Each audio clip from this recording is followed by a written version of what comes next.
നന്ദി പറയുന്നത് AKGCTയുടെ സംസ്ഥാന ട്രഷറർ ഗീതാ നമ്പ്യാർ, പ്രിയപ്പെട്ട AKGCT കുടുംബാംഗങ്ങളെ, വിവിധ വർഗ ബഹുജന സംഘടനയുടെ നേതാക്കളെ, പുരോഗമന പ്രസ്ഥാനത്തിൻ്റെ നേതാക്കളെ, പ്രവർത്തകരെ, നാട്ടുകാർ, association of Kerala government college teachers AKGCT അതിൻ്റെ 67ാമത് സംസ്ഥാന സമ്മേളനമാണ് കാസർഗോഡ് വെച്ച് നടക്കുന്നത്. ഈ സമ്മേളനം നടക്കുന്ന ഒരു കാലഘട്ടം എന്ന് പറയുന്നത് ഉന്നത വിദ്യാഭ്യാസ മേഖലയെ സംബന്ധിച്ചിടത്തോളം വളരെ പ്രതിലോമകരമായ കുറേയധികം നടപടികളുമായി കേന്ദ്ര സർക്കാർ മുന്നോട്ട് പോയിക്കൊണ്ടിരിക്കുന്ന ഒരു സാഹചര്യത്തിലാണ്. കേന്ദ്ര സർക്കാർ, കേന്ദ്രത്തിലെ BJP നേതൃത്വം കൊടുക്കുന്ന NDA സർക്കാർ ഉന്നത വിദ്യാഭ്യാസ മേഖലയെ ആകെ ഉടച്ചു വാർക്കുന്ന പുതിയ നിയമങ്ങളും പരിഷ്കാരങ്ങളുമായി മുന്നോട്ട് പോയിക്കൊണ്ടിരിക്കുന്ന ഒരു സാഹചര്യത്തിലാണ് AKGCTയുടെ 67ാം സംസ്ഥാന സമ്മേളനം നടക്കുന്നത്. ദേശീയ വിദ്യാഭ്യാസ നയം 2020 നടപ്പിലാക്കി 5 വർഷം പൂർത്തിയാകുമ്പോഴേക്കും ഉന്നത വിദ്യാഭ്യാസ മേഖലയെ മുഴുവൻ തങ്ങളുടെ കൈക്കീഴിലേക്ക് ഒതുക്കുന്ന രീതിയിലുള്ള പ്രവർത്തനങ്ങളുമായാണ് കേന്ദ്ര സർക്കാർ മുന്നോട്ട് പോയിക്കുന്നതോ BJP നേതൃത്വം കൊടുക്കുന്നതോ ആയ സംസ്ഥാനങ്ങളിൽ അവർ നേരിട്ട് ദേശീയ വിദ്യാഭ്യാസ നയവും അതേ തുടർന്നുള്ള കാവ്യവൽക്കരണ, വർഗീയവൽക്കരണ നയങ്ങളുമായി മുന്നോട്ട് പോകുമ്പോൾ കേരളം, തമിഴ്നാട്, പശ്ചിമ ബംഗാൾ തുടങ്ങി BJP ഇതര സംസ്ഥാനങ്ങളെ തങ്ങളുടെ ചൊൽപ്പടിക്ക് നിർത്തുന്നതിന് വേണ്ടി ഗവർണർമാരെ ഉപയോഗിച്ചുകൊണ്ടുള്ള ഇടപെടലുകൾ നടത്തിക്കൊണ്ടിരിക്കുന്ന ഒരു കാലഘട്ടമാണ് എന്ന് നാം മറന്നുകൂടാ. പരിശോധിച്ചാൽ മതി. കേരളത്തിലെ ഗവർണറായിരുന്ന, യൂണിവേഴ്സിറ്റികളുടെ ചാൻസലറായിരുന്ന ആരിഫ് മുഹമ്മദ് ഖാന്റെ നേതൃത്വത്തിൽ കേരളത്തിലെ ഉന്നത വിദ്യാഭ്യാസ സ്ഥാപനങ്ങളെ മുഴുവൻ നിയന്ത്രിക്കുവാൻ വേണ്ടി നടത്തിയ ശ്രമങ്ങൾ തുടക്കത്തിൽ യൂണിവേഴ്സിറ്റികളുടെ നിയമന കാര്യങ്ങളിലാണ് അവർ ഇടപെട്ടതെങ്കിൽ പിന്നീട് അത് യൂണിവേഴ്സിറ്റികളിലേക്ക് നാമനിർദ്ദേശം ചെയ്യുന്ന സെനറ്റ് അംഗങ്ങളുടെ കാര്യത്തിലേക്ക് മാറി. കേരളത്തിലെ സർവകലാശാലകളിലെ സെനറ്റ് അംഗങ്ങളെ അവരുടെ യോഗ്യത അനുസരിച്ചാണ് സംസ്ഥാന സർക്കാർ നിയമിച്ചിരുന്നത് എങ്കിൽ രാഷ്ട്രീയത്തിന്റെ, നിറത്തിന്റെ, ജാതിയുടെ, മതത്തിന്റെ അടിസ്ഥാനത്തിൽ സെനറ്റ് അംഗങ്ങളെ നിയമിക്കുന്നതിന് വേണ്ടിയുള്ള നടപടികളുമായാണ് കേരളത്തിലെ ചാൻസലർ മുന്നോട്ട് പോയത്. ഇതൊരു കേരളത്തിന്റെ മാത്രം അവസ്ഥയല്ല. മാത്രമല്ല, ഇൻക്ലൂഡിംഗ് ബീഹാർ അടക്കമുള്ള സംസ്ഥാനങ്ങളിൽ ഇത്തരത്തിലുള്ള ഇടപെടലുകൾ കേന്ദ്ര സർക്കാർ നടത്തിയിരുന്നു. അതിന്റെ ഒരു തുടർച്ചയാണ് കേരളത്തിൽ നടന്ന ചാൻസലറുടെ ഇടപെടൽ. അങ്ങനെ നിയമനങ്ങൾ നടത്തുന്ന കാര്യങ്ങളിൽ ഗവർണർ സ്വന്തം ഇഷ്ടപ്രകാരം മെയ് 27-ാം തീയതി ഭുവനേശ്വറിൽ നടന്ന ജൂലൈ 12 നരേന്ദ്രമോദിയുടെ മണ്ഡലമായ വാരാണസിയിൽ രാജ്യത്തെ മുഴുവൻ അധ്യാപകരെയും ചേർത്തുകൊണ്ടുള്ള മാർച്ച് ഉൾപ്പെടെയുള്ള സമരപരിപാടികൾക്കാണ് രൂപം നൽകുന്നത്. ഇത്തരം സമരപരിപാടികൾ ഗവൺമെന്റ് ഉതകുന്നതായിരിക്കും. നമ്മുടെ ഇന്നും നാളെയും നടക്കുന്ന ഈ സമ്മേളനവും ഇപ്പോൾ ഇവിടെ ചേരുന്ന പൊതുസമ്മേളനങ്ങൾ മാത്രം പറഞ്ഞുകൊണ്ട് നമ്മുടെ ഈ പൊതുസമ്മേളനത്തെ അഭിസംബോധന ചെയ്ത് സംസാരിക്കുന്നതിന് വേണ്ടി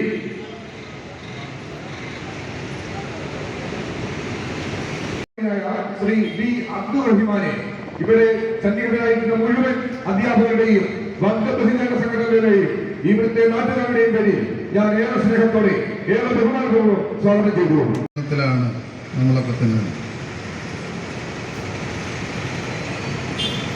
ഈ പൊതുസമ്മേളനത്തിൻ്റെ ഉദ്ഘാടനം നിർവഹിക്കാൻ ഇവിടെ എത്താൻ സ്വല്പം വൈകിപ്പോയി. ഈ 2 ഗവൺമെൻറ്റുകൾ തുടക്കം കുറിച്ചു എന്ന് നമുക്ക് കാണാൻ കഴിയും. കാലത്തിന് അനുസൃതമായിട്ടുള്ള മാറ്റങ്ങൾ മേഖലയിൽ കൊണ്ടുവരികയും ഇന്നൊരു വൈജ്ഞാനിക സമൂഹമാക്കി കേരളത്തെ ഉയർത്തുന്നതിന് LDF സർക്കാരിന് കഴിഞ്ഞിട്ടുണ്ട്. ഈ ഒരു ലക്ഷ്യത്തോടു കൂടിയുള്ള പ്രവർത്തനങ്ങളിൽ അധ്യാപക സംഘടനകൾക്ക് വലിയ പങ്കാണ് വഹിക്കാനുള്ളത്. പുതിയ കാലത്തിനനുസരിച്ചുള്ള മാറ്റങ്ങൾ ഉൾക്കൊള്ളാൻ അധ്യാപകർ തയ്യാറാക്കേണ്ടത്. പഴയ കാലം പോലെയല്ല. നമ്മളൊക്കെ തന്നെ പഠിച്ചു വരുന്ന ആ കാലഘട്ടത്തിന് വ്യത്യസ്തമായിട്ടാണ് ഇന്ന് പുതിയ തലമുറയിൽ, ആ തലമുറയാണ് നമ്മുടെ കോളേജുകളിലൊക്കെ നമ്മളിൽ തന്നെ വലിയ മാറ്റം ഉണ്ടാകുന്നത്. അതാണ് കാലഘട്ടം ആവശ്യമാണ്. ഓരോ അധ്യാപകനും പുതിയ കാലഘട്ടത്തിനനുസൃതമായിട്ടുള്ള വിദ്യാർത്ഥിയായി മാറേണ്ട കാലഘട്ടമാണ്. പുതിയ കാലത്തിനനുസൃതമായിട്ടുള്ള അറിവുകൾ അവരിലെത്തുക, ഏറ്റവും ഉന്നത നിലവാരം പുലർത്തുന്ന മാനവ വിഭവശേഷിയെ വളർത്തിയെടുക്കുക എന്നുള്ള ചെറിയ കാര്യമൊന്നുമല്ല. കേരളം ആ കാര്യത്തിൽ വളരെ മുന്നോട്ട് പോയിട്ടുണ്ട്. അത് പ്രൈമറി തലം തൊട്ടുള്ള വിദ്യാഭ്യാസം എടുത്ത് പരിശോധിച്ചാൽ നമുക്കത് കാണാൻ കഴിയും. 1957 ആദ്യത്തെ കമ്മ്യൂണിസ്റ്റ് ഗവൺമെന്റ്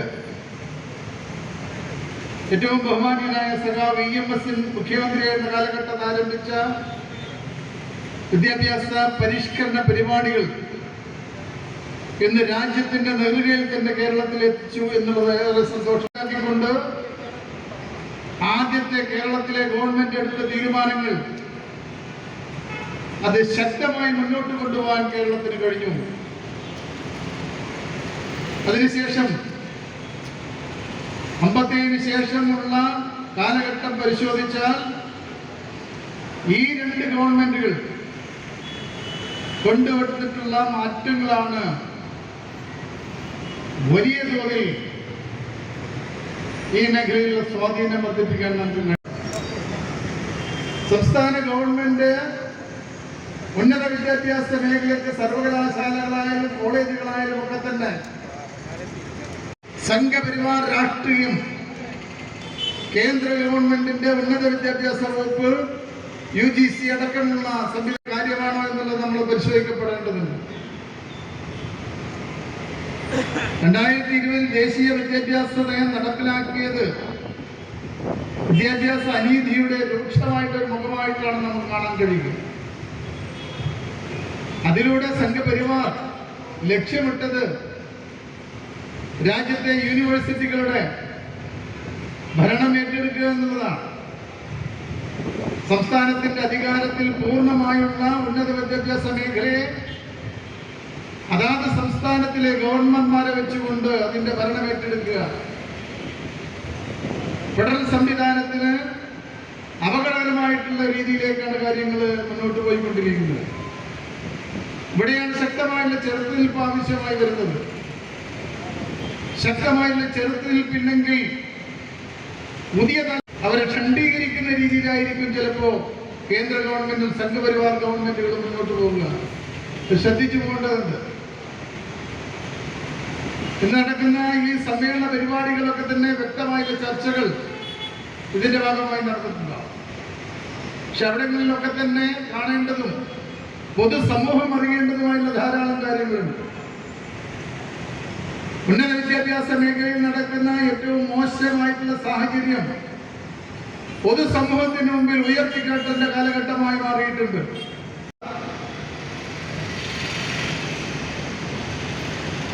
കാലഘട്ടത്തിൽ അനുസൃതമായി വരുന്ന മാറ്റങ്ങൾ ഉൾക്കൊള്ളാൻ കഴിയാത്ത നിരവധി ഉദാഹരണങ്ങൾ അതിലൂടെ നമുക്ക് കാണാൻ കഴിയുന്ന വാർത്തകളുടെ ഒക്കെ തന്നെ. പൊതുസമൂഹത്തെ പിന്നോട്ട് നയിക്കുന്ന നയങ്ങളാണ് സംഘപരിവാറും UGCയും ഒക്കെ തന്നെ മുന്നോട്ട് വെക്കുന്നത്. ഇതിൽ ധാരാളം കാര്യങ്ങളുണ്ട്. അധ്യാപകരുടെ നിയമനങ്ങളുമായി ബന്ധപ്പെട്ട കാര്യങ്ങളുണ്ട്. സർവകലാശാലയുടെ ഭരണവുമായി ബന്ധപ്പെട്ട കാര്യങ്ങളുണ്ട്.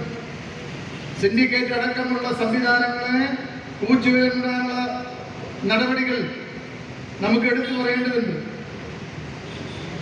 രാജ്യത്തെ പരമോന്നത ജനാധിപത്യ സംവിധാനത്തെ അത് പാർലമെന്റിലായാലും നിയമസഭയിലായാലും ഒക്കെ തന്നെ അതിനെ ശക്തമായി എതിർക്കുന്നില്ല എന്നും കൂടി നമ്മൾ കാണുന്നു. BJP സംഘപരിവാരങ്ങൾ ഭരിക്കുന്ന സംസ്ഥാനങ്ങളിൽ കേന്ദ്ര ഗവൺമെന്റ് നടപടികൾക്ക് ഓശാന പാടുന്നതാണ് നമ്മൾ നമ്മൾ കാണുന്നത്. പക്ഷേ സ്കൂൾ തലം തന്നെ ഈ മേഖലയിൽ ശക്തമായിട്ടുള്ള സ്വാധീനം ചെലുത്തുകയും പുതിയ തലമുറയെ കാലത്തിനനുസൃതമായി വളർത്തിയെടുത്ത കേരളം പോലുള്ള സംസ്ഥാനങ്ങളിൽ UGC അടക്കമുള്ള നമ്മൾ എന്തെല്ലാം മാറ്റങ്ങൾ കൊണ്ടുവന്നു. ഈ ഗവൺമെന്റ് വന്നതിന് ശേഷം കോടിക്കണക്കിന് രൂപയാണ് ഉന്നത വിദ്യാഭ്യാസ മേഖലയായാലും പൊതുവിദ്യാഭ്യാസ മേഖലയിലും ഒക്കെ തന്നെ മാറ്റങ്ങൾക്കായും അടിസ്ഥാന സൗകര്യ വികസനത്തിനുമായി നമ്മൾ കൊണ്ടുവന്നത്. ഇതിനെ ശക്തമായിട്ടുള്ള പ്രതിഷേധം രേഖപ്പെടുത്തേണ്ട കാലഘട്ടമാണ്. ഇതിനെ ചെറുക്കേണ്ട കാലഘട്ടമാണ്.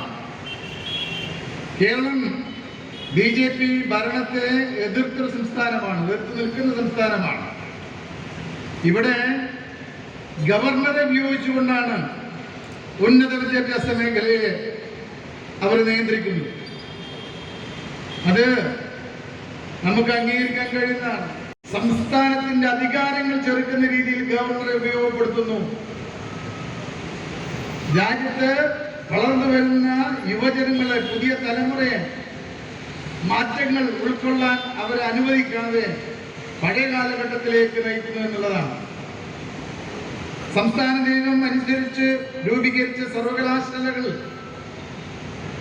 അത് BC ഉൾപ്പെടെയുള്ള ഭരണപരമായ സ്ഥാപനങ്ങളിലേക്ക് നിയമനം നേരിട്ട് നടത്തുന്ന ഗവർണറുടെ രീതി അംഗീകരിക്കുന്നതിലേക്ക് കടന്നുകയറ്റത്തിനെതിരായിക്കൊണ്ടുള്ള സമരങ്ങൾ ആരംഭിക്കേണ്ടതുണ്ട്. വിദ്യാർത്ഥി പ്രസ്ഥാനത്തിലൂടെ, യുവന പ്രസ്ഥാനത്തിലൂടെ വളർന്ന വിജിലടക്കമുള്ള നമ്മോടൊപ്പമുണ്ട്. കാലഘട്ടങ്ങളായി നമ്മൾ നിർത്തി വരുന്ന ധാരാളം കാര്യങ്ങളുണ്ട്. ഇനിയും അംഗീകരിക്കുന്നില്ല ഈ ഗവൺമെന്റ്. കേന്ദ്രത്തിന്റെ നയങ്ങളെ ശക്തമായി എതിർക്കുമ്പോൾ തന്നെ സംസ്ഥാനത്തിന്റെ താല്പര്യങ്ങളിൽ കടന്നുകയറി സ്വന്തം നോമിനി നിർത്തുന്ന സമീപനത്തിന് എതിരായിട്ടുള്ള ശക്തമായ വർഗീയ കലാപങ്ങൾക്ക് നേതൃത്വം കൊടുക്കുന്നത് എന്നതിന്റെ ഏറ്റവും ഒടുവിലത്തെ ഉദാഹരണമാണ് മണിപ്പൂർ എന്നത് നാം എല്ലാം മനസ്സിലാക്കിയിട്ടുണ്ട്. പ്രിയപ്പെട്ടവരെ, രാജ്യത്ത് വർഗീയതയുടെ ഭൂമിയാക്കി മാറ്റാൻ സംഘപരിവാർ ശ്രമം നടത്തുന്നു. രാജ്യത്തിന്റെ ഭരണകൂടം പിന്തുണ പ്രഖ്യാപിക്കുന്നു. അതോടൊപ്പം തന്നെയാണ് രാജ്യത്തിന്റെ വിദ്യാഭ്യാസ മേഖല. രാജ്യത്തിന്റെ വിദ്യാഭ്യാസ മേഖലയിൽ പൂർണ്ണമായി കാവ്യവൽക്കരണം, അതാണ് നരേന്ദ്രമോദി ഗവൺമെന്റ് മുന്നോട്ട് വെക്കുന്നത്. RSS നയിക്കപ്പെടുന്ന ഗവൺമെന്റ് രാജ്യത്തിന്റെ എല്ലാ മേഖലയിലും കാവ്യവൽക്കരണം നടപ്പിലാക്കുമ്പോൾ അതിന്റെ തുടക്കം കുറിക്കേണ്ടത് അത് വിദ്യാഭ്യാസ മേഖലയിലാണ് എന്നതിന്റെ ഭാഗമായി ഇടപെടൽ നടത്തും. അതാണ് ഇവിടെ സൂചിപ്പിച്ച ദേശീയ വിദ്യാഭ്യാസ നയം. 2020 ജൂലൈ മാസം 29-ാം തീയതിയാണ് ദേശീയ വിദ്യാഭ്യാസ നയത്തിന്റെ പ്രഖ്യാപനം കേന്ദ്ര ഗവൺമെന്റ് നടത്തുന്നത്. ഇന്ത്യയിൽ ഇതിനു മുന്നേ 2 ദേശീയ വിദ്യാഭ്യാസ നയങ്ങൾ ഉണ്ടായിട്ടുണ്ട്. 1968 കോത്താരി കമ്മീഷനെ തുടർന്നുണ്ടായ വിദ്യാഭ്യാസ നയം, 1986 നടപ്പിലാക്കുകയും പിന്നീട് 92 വിദ്യാഭ്യാസ നയങ്ങളോടും ചില വിയോജിപ്പുകൾ ഉണ്ടെങ്കിൽ പോലും ആ വിദ്യാഭ്യാസ നയങ്ങൾ ഇന്ത്യൻ പാർലമെന്റ് ചർച്ച ചെയ്തിട്ടുണ്ട്. ആ വിദ്യാഭ്യാസ നയങ്ങൾ ഇന്ത്യയിലെ അധ്യാപക സമൂഹവും വിദ്യാർത്ഥി സമൂഹവും വിദ്യാഭ്യാസ വിദഗ്ധന്മാരാലും ചർച്ച ചെയ്യപ്പെട്ടിട്ടുണ്ട് എന്ന് നമുക്കറിയാം. എന്നാൽ 34 വർഷങ്ങൾക്ക് ശേഷം ഈ രാജ്യത്ത് പ്രഖ്യാപിച്ച ദേശീയ വിദ്യാഭ്യാസ നയം 2020 പ്രഖ്യാപിച്ചപ്പോ ഇന്ത്യൻ പാർലമെന്റ് ചർച്ച ചെയ്തില്ല. ഇന്ത്യയിലെ അധ്യാപക സമൂഹമായിട്ടോ വിദ്യാഭ്യാസ സമൂഹമായിട്ടോ വിദ്യാഭ്യാസ വിദഗ്ധന്മാരുമായിട്ടോ ഒരു ചർച്ചയും നടത്താതെ ഏകപക്ഷീയമായ പത്രസമ്മേളനത്തിലൂടെയാണ് നരേന്ദ്രമോദി ഗവൺമെന്റ് രാജ്യത്തെ 3ാം വിദ്യാഭ്യാസ നയത്തിന്റെ പ്രഖ്യാപനം നടത്തി. ശ്മശാനങ്ങൾക്ക് മുന്നിൽ ഉറ്റവരുടെ മൃതശരീരങ്ങൾ സംസ്കരിക്കാൻ ഡൽഹിയിലും ബീഹാറിലും ഉത്തർപ്രദേശിലും ശ്മശാനങ്ങൾക്ക് മുന്നിൽ പ്രിയപ്പെട്ടവർ ശവശരീരങ്ങളുമായി ക്യൂ നിൽക്കുന്ന കാലഘട്ടം, പുറത്തിറങ്ങാൻ പോലും പറ്റാത്ത രാജ്യത്ത് കോവിഡിനെതിരായി പ്രതിരോധ പ്രവർത്തനം നടത്തിക്കൊണ്ടിരിക്കുന്ന ഒരു കാലഘട്ടം. ആ ഘട്ടത്തിലാണ് ഏകപക്ഷീയമായ ഒരു പത്രസമ്മേളനത്തിലൂടെ രാജ്യത്തിന്റെ ദേശീയ വിദ്യാഭ്യാസ നയം നരേന്ദ്രമോദി ഗവൺമെന്റ് പ്രഖ്യാപിക്കുന്നത്. എങ്ങനെയാണ് രാജ്യത്തിന്റെ വിദ്യാഭ്യാസ മേഖലയെ കാവ്യവൽക്കരിക്കാൻ പോകുന്നത്? അതിന്റെ ഏറ്റവും അപകടകരമായ ഒരു പ്രഖ്യാപനം ഒരു പ്രൈവറ്റ് ട്യൂഷൻ സെന്ററിൽ എത്തിച്ചേരാൻ ആവശ്യപ്പെടുന്നു. കുട്ടികളും രക്ഷിതാക്കളും എത്തിച്ചേരുന്നു. അവിടെ വെച്ച് ക്വസ്റ്റ്യൻ പേപ്പർ കൊടുത്ത് പഠിപ്പിക്കുന്നു. ക്വസ്റ്റ്യൻ പേപ്പർ തിരിച്ചു വാങ്ങുന്നു. തൊട്ടടുത്ത ദിവസം പോയി ഇവർ തന്നെ ആ ക്വസ്റ്റ്യൻ പേപ്പർ പഠിച്ച പ്രകാരം പരീക്ഷ എഴുതുന്നു. അവര് ഒരാളോട് വാങ്ങിച്ചത് 35 ലക്ഷം രൂപയാണ്. നീറ്റ് എക്സാം ഇവിടെ അഴിമതിയുടെ കുംഭകോണം നാം കണ്ടു. നെറ്റ് എക്സാമിലോ PhDക്ക് നെറ്റ് കൂടി നിർബന്ധമായതോടുകൂടി അതിഗൗരവമായ പരീക്ഷയായി നെറ്റ് മാറുകയുണ്ടായി. നെറ്റ് പരീക്ഷയുടെ ചോദ്യപേപ്പർ ടെലിഗ്രാമിലാണ് ബീഹാറിൽ വിൽപ്പന നടത്തിയത്. 30 ലക്ഷം രൂപയ്ക്ക് നെറ്റ് എക്സാമിന്റെ ക്വസ്റ്റ്യൻ പേപ്പർ ടെലിഗ്രാമിൽ വിൽപ്പന നടത്തുന്നു. കാവ്യവൽക്കരണത്തിന് അപകടകരമായ ഒരു തലം നൽകും. അതിന്റെ ഇച്ഛാശക്തിയുടെ ഏറ്റവും വലിയ റിസൾട്ടാണ് പ്രിയപ്പെട്ടവരെ കാസർഗോഡ് മുതൽ തിരുവനന്തപുരം വരെ കേരളത്തിൽ ഒരിക്കലും യാഥാർത്ഥ്യമാകില്ലെന്ന് കരുതിയ നാഷണൽ ഹൈവേ യാഥാർത്ഥ്യമാക്കിയ ഒരു ഗവൺമെന്റായി ഈ ഗവൺമെന്റ് മാറുന്നത് ഈ മുഖ്യമന്ത്രിയുടെ ഇച്ഛാശക്തിയാണ്. എത്തിയത് നവകേരളം അത് ഒരു വെറും വാക്കല്ല. 25 വർഷങ്ങൾക്കപ്പുറമുള്ള കേരളം, ആ കേരളത്തെ ഇന്ന് ഈ മണ്ണിൽ യാഥാർത്ഥ്യമാക്കുന്നതിന് സഖാ പിണറായി വിജയൻ നേതൃത്വം കൊടുക്കുന്ന കേരളത്തിലെ കമ്മ്യൂണിസ്റ്റ് ഗവൺമെന്റ്, ഇടതുപക്ഷ ജനാധിപത്യ മുന്നണി ഗവൺമെന്റ് നേതൃത്വം കൊടുക്കുന്നു. ഈ നാടിന്റെ വിദ്യാഭ്യാസ മേഖലയെ കണ്ണിലെ കൃഷ്ണമണി പോലെ സംരക്ഷിക്കുന്ന ഒരു ഗവൺമെന്റ് ഈ കേരളത്തിലുണ്ട് എന്നത് തീർച്ചയായും നമുക്ക് അഭിമാനമാണ്. പ്രിയപ്പെട്ടവരെ, ഈ ഒരു സാഹചര്യത്തിൽ കേരളത്തിന്റെ വിദ്യാഭ്യാസ മേഖലയിലെ ബദൽ ഈ രാജ്യത്ത് ഉയർത്തിപ്പിടിക്കണം എന്ന മുദ്രാവാക്യം ഉയർത്തിപ്പിടിച്ചുകൊണ്ടുകൂടി ഏറ്റവും ശക്തമായ പ്രക്ഷോഭങ്ങൾക്ക് നമുക്ക് നേതൃത്വം കൊടുക്കേണ്ടതായിട്ടുണ്ട്. രാജ്യത്തിന്റെ വിദ്യാഭ്യാസ മേഖല കാവ്യവൽക്കരണത്തിനും വാണിജ്യവൽക്കരണത്തിനുമെതിരായ ഒരു മഹാപ്രക്ഷോഭത്തിന്റെ പ്രഖ്യാപനം കൂടിയായി നിങ്ങളുടെ ഈ സമ്മേളനം മാറും.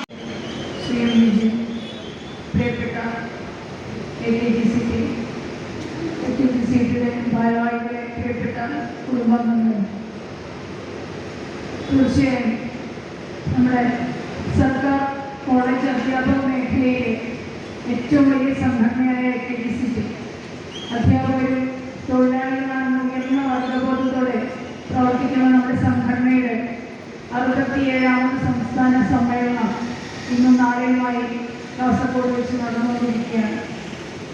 അതിൻ്റെ ഭാഗമായുള്ള പൊതുസമ്മേളനത്തിലാണ് നമ്മൾ പങ്കെടുത്തുകൊണ്ടിരിക്കുന്നത്.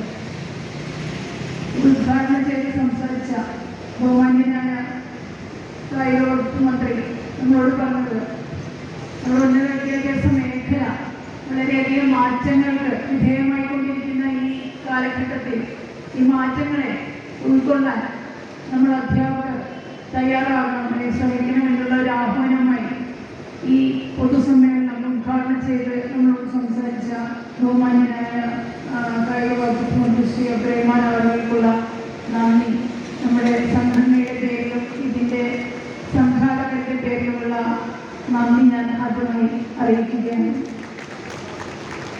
മൂന്നാം മോദി ഗവൺമെന്റ് നമ്മുടെ രാജ്യത്തിൻ്റെ ജനാധിപത്യം, മതേതരത്വം, ഫെഡറലിസം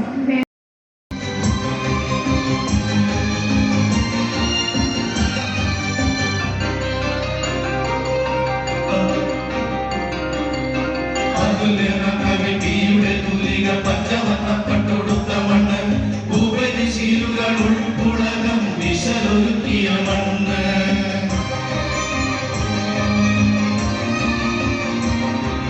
കുട്ടമത്തിന്മാരൊരാശ മധുര മനോജ്ഞനാഥവും മുതിർത്ത മണ്ണ് വിദ്വാൻപിയുടെ വിജ്ഞാനതായി വെളിച്ചം തീർത്ത മണ്ണ് തിരുമുമ്പിൻ ഗീതികൾ നിലയടിച്ചുയർന്ന് ഉലകം ചാത്തിയ മണ്ണിത് വടക്കൻ മണ്ണ് തിരുമുമ്പിൻ വിളിക്കുന്നു ചെമ്പട്ട് ഓതുന്നു സ്വാഗതം സ്വാഗതം സ്വാഗതം.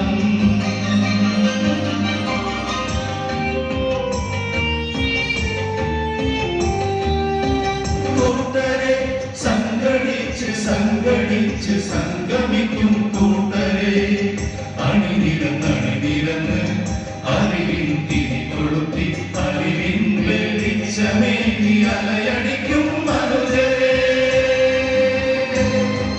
സമരപുഴക ഭൂതകാല പാതകൾ സമുജ്വലം പോരാട്ട വീരുകൾ സ്മരണയായി സ്മരണയായി ഒഴുകി വന്നു വരവേൽക്കും നിങ്ങളെ സ്വാഗതം സ്വാഗതം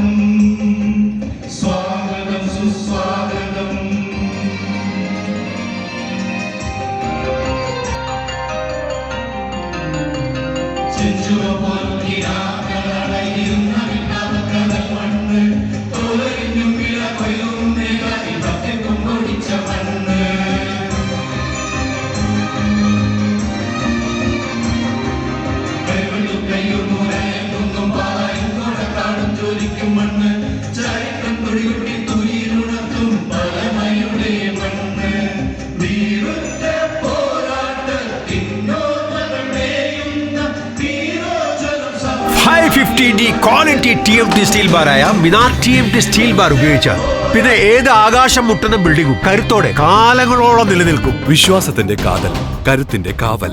Minar TMT Temcore FE 550D steel bar. Mariyam body ലോഷന് വെല്ലുന്ന ഒരു ലോഷൻ നമ്മുടെ കയ്യിലെത്തിയിട്ടുണ്ട്. അൽ ഫലാജ് പെർഫ്യൂം ഇൻഡസ്ട്രി എന്നുള്ള ബ്രാൻഡിന്റെ മുസ്കാൻ എന്ന് പറഞ്ഞിട്ടുള്ള ഒരു ബോഡി ലോഷൻ ആണ്. ഇതിന്റെ ബോക്സും കാര്യങ്ങളൊക്കെ ഇതാ ഈ രൂപത്തിലാണ്. നല്ലൊരു ഗിഫ്റ്റിംഗ് പ്രസന്റേഷനും കാര്യങ്ങളൊക്കെ കൊടുത്തിട്ടുണ്ട്. ഇവിടെ നല്ലൊരു മുസ്കാൻ എന്ന അറബിയിൽ കാലിഗ്രഫിയും കാര്യങ്ങളൊക്കെ കൊടുത്തിട്ടുണ്ട്. നല്ല ബ്യൂട്ടിഫുൾ ആയിട്ടുള്ള പ്രസന്റേഷൻ കേട്ടോ. ജസ്റ്റ് ഓപ്പൺ ചെയ്തുതരാം. ഈ രൂപത്തിലായിരിക്കും ഇതിന്റെ ഓപ്പണിംഗും പ്രസന്റേഷനും വരുന്നത്. ഇതാണ് മുസ്കാൻ എന്ന് പറഞ്ഞിട്ടുള്ള ബോഡി ലോഷൻ. എന്റെ മോനെ ഇതിന്റെ സ്മെല്ല് സ്നിഫ് ചെയ്യുന്ന വേണം, വേറെ ലെവൽ സ്മെല്ല്. കാരണം മറിയം ബോഡി ലോഷൻ വർഷങ്ങളായിട്ട് ഞാൻ യൂസ് ചെയ്തുകൊണ്ടിരിക്കുന്ന ഒരു ബോഡി ലോഷൻ ആയിരുന്നു. പക്ഷേ മുസ്കാൻ കിട്ടിയതിനു ശേഷം മറിയം ബോഡി ലോഷൻ ഒന്നുമല്ല ചെയ്യുന്ന ഓൾമോസ്റ്റ് ഒരു 99.9% പേരും ഈ ഒരു ഫ്രാഗ്രൻസ് ഇഷ്ടപ്പെടും. കാരണം നല്ലൊരു സ്വീറ്റ് ആയിട്ടുള്ള floral, fruity, vanilla, creamy, candy, milky സ്മെല്ലാണ് മുസ്കാനിൽ വരുന്നത്. വേറെ ലെവൽ സാധനം. ട്രൈ ചെയ്ത് നോക്കി, ഏതായാലും ഡിസപ്പോയിന്റഡ് ആവില്ല. മറിയത്തിനും കാട്ടിയും അത്യാവശ്യം നല്ല ലാസ്റ്റിംഗ് കിട്ടുന്നുണ്ട്. ഇത് നിങ്ങൾ GCCയിലൊക്കെ കുളിച്ച് കഴിഞ്ഞ ശേഷം നെക്കിലൊക്കെ അപ്ലൈ ചെയ്യുക. എന്നിട്ട് ക്ലോത്തും കാര്യങ്ങളൊക്കെ ഇട്ട് നിങ്ങൾ ഓഫീസിലൊക്കെ പോയി തിരിച്ചു വന്ന് നിങ്ങൾ ക്ലോത്ത് ചേഞ്ച് ചെയ്യുന്ന സമയത്തും ഈ ഒരു സ്മെല്ല്